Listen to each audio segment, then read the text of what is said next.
Hello, how's it going? Just thought I would make another video. It's been a while since I've made one. And I had a lot of topics swirling around in my head for potential videos, and I do want to make videos on all of those at some point, but for various reasons, I think I'm going to do this first.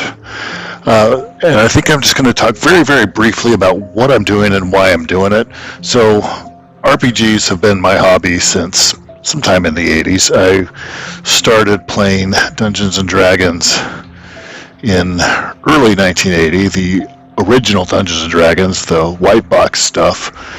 And I didn't own a copy though, and I can't claim to have really kind of gotten into it that early, but within a year or two, I was seeing AD&D books at the bookstore, and they were kind of intriguing. I had friends showing up with the basic games, both the Holmes Basic and then the Moldvay Basic and Cook Expert. And that's when I really kind of got it and decided that I thought RPGs was a fun-sounding hobby. So I've been playing for a long time, and I've developed a lot of esoteric tastes. And it's kind of, like I said, it's kind of my hobby, but my participation isn't limited just to playing or even running. I like to think about games philosophically. I like to think about what to do with them from a design perspective. I like to think of them in all kinds of different ways. And Mike Mearls, in a recent interview, said something to the effect that gamers are kind of like Unix sysops. And so, the designers have to be careful because the users, especially those who are really kind of into the hobby, are essentially designers themselves. So if they don't have a product that's immediately and obviously useful, their users aren't going to have much use for it. I think that's kind of an interesting perspective, because I certainly feel like that I, with my 45 years of gaming experience at this point, I know what I want, and I know how to make games that do what I want, and I'm not really very interested in what somebody else thinks, especially like somebody like Wizards of the Coast, who's making a big, and I kind of hate to use this term, but it's kind of fits, lowest common denominator, one size fits all type of game. My tastes are a little more eclectic, so I want games that maybe are a little more eclectic themselves. So why do I make these videos then? Because it's part of my hobby. I like making videos. I make blog posts too. I'm kind of transitioning a little bit into making videos because I like the sound of my own voice. I like talking. It's sometimes easier than writing. And I just do it for fun. I think a lot of people fundamentally don't understand that. They don't understand that you could have a YouTube channel and not be trying to grow it, not be trying to find an audience, not be trying to watch your stats. I honestly don't care. If literally nobody ever watches my videos, I'd still do them because I enjoy making them, and I make them primarily for me. I also don't browse YouTube with the same account that I post these videos on, so I don't even see reactions to them very often. If somebody comments, chances are I won't see it for a couple of weeks at best. And I'll be logged into the wrong account, so I won't really respond or engage very much. But I'm particularly making this because of a few comments that I've gotten kind of recently. One of them, and it's a comment that I've gotten 2 or 3 times on on at least 2 or 3 different videos over the last several months of many videos that I've made. I've had people kind of tell me that I need to invest in better audio equipment because my sound isn't great. And I know I'll probably get this comment again, but I'm going to address it anyway. No thanks. I'm not interested in doing that. Like I said, this is just part of an expression of the hobby, and I kind of do it mostly for myself. So I understand my audio is not great, but guess what? I'm not interested in spending hundreds of bucks to get a decent recording studio out of one of my bedrooms in the rental house that I'm living in right now. We just recently relocated. I used to be able to record from the house I own in a room that had better acoustics.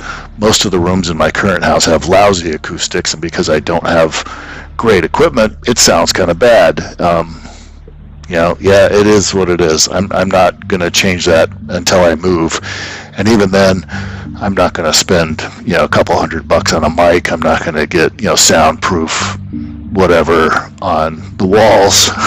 I'm just not. I'm not interested enough in doing this as a performative thing that I care. So, hey, if you found my channel and you like my videos, welcome aboard. I'm happy to have you here. If you found my channel and all you can think about is, the production quality isn't up to snuff, well, okay, I'm sure that's kind of well-meaning feedback, but, feel free to move along if you don't like it. That doesn't bother me in the least.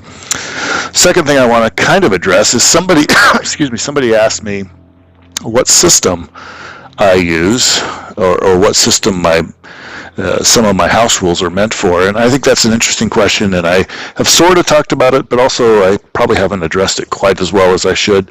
I actually have a completely homebrew system. I say homebrew, what I really mean is it's kit bashed. I didn't invent a single darn thing in this system, but I did put a bunch of stuff together that doesn't normally come together. It started off as Microlight, and if you want to look up Microlight 20 Purest Essence, which is 100% free, you can go get it. I think you can get it as a PDF on DriveThruRPG for free. You can also get it other places on the internet for free. It's meant to be free. It is based on the OGL. It's loosely based on the 3rd edition SRD, but it is tremendously stripped down and rules light. And that's where I started. For some reason, Microlight reduces the D&D stats from 6 to just 3. It has mind and strength and dex, I think. And over time, I thought that was silly. I don't think that the 6 stats are necessarily more difficult than 3 stats would be. So I went back to having 6 stats. I have 6 skills. The way the system works is you roll a d20, you add your stat bonus, you add your skill bonus, and try to hit a target number. That's how you do basically everything. So it's you can find, like I said, Microlight Purest Essence for free. That's pretty close to what I run, but just because of the nature of it, a lot of other games that are also kind of rules light and somewhat old-fashioned in some ways are also going to be similar. Knave 2nd Edition is one that I think would work quite well to emulate my setting, and I wouldn't hesitate to recommend that as an alternate system. I think Shadow Dark would even work quite well, and that's kind of a pretty big name in the indie game world right now. So if you want to go get that, that would work really well too. If you want to use something like Basic Fantasy or something kind of OSR-like, you could. That would be a little farther away, but not too far away, because I deliberately don't do some OSR type things. I don't like the way that they do a lot of classes. I've obviously changed magic. I actually don't have classes, so in that way I'm kind of like Knave or Into the Odd, which is a game I don't have and haven't read, but I recognize that a lot of the things that I do originally came from there, and I usually got them through some intermediary like Knave 2nd Edition or something like that. So any of those systems, you could use them. It would be close enough. I'll put a link in the description to my actual game file, but I don't really promote it. I don't necessarily recommend it. It's basically a giant house rule document that I've spent a lot of time, mashing different rules together until it just became easier to have my own document that is basically a complete game. But like I said, I don't claim that anything about it is super innovative or super interesting. I think, however, it's important to understand that my game has the types of rules that it does because of the play style I have, which is pretty trad, and I really, or traditional I should say, and I really like, immersion is kind of one of my main goals, and I like to immerse myself in the character as a player or in the world as a GM, and I don't like things that break immersion. So I don't like rules that are complex enough that you feel like you're de-immersing yourself to interact with the rules. That's one of the problems I have with combat from 3rd edition and above versions of D&D, where you have to kind of play this grid-based miniatures game, and I feel like whenever I'm in combat in those games, I'm not very immersed in my character. I'm more immersed in the mechanics of combat. So my game is deliberately kind of rules light because that's what I value, is immersion. I also don't necessarily like that there are some newer trends that I don't want to say I don't like them, but I don't cater to them, and I don't really want my game to necessarily be that way, like the so-called neo-trad or OC style of play, where people kind of create these characters, and I don't know, it comes across as very self-indulgent to me. It's kind of I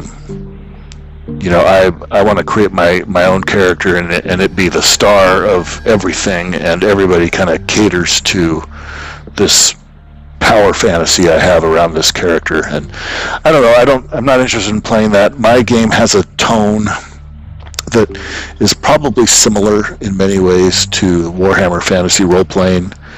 It's kind of like D&D meets Call of Cthulhu. Now, a lot of people mistake Call of Cthulhu and think that it's a super deadly game. I don't think my game is necessarily super deadly. It is more risky than most versions of D&D that have been around for the last 25 years.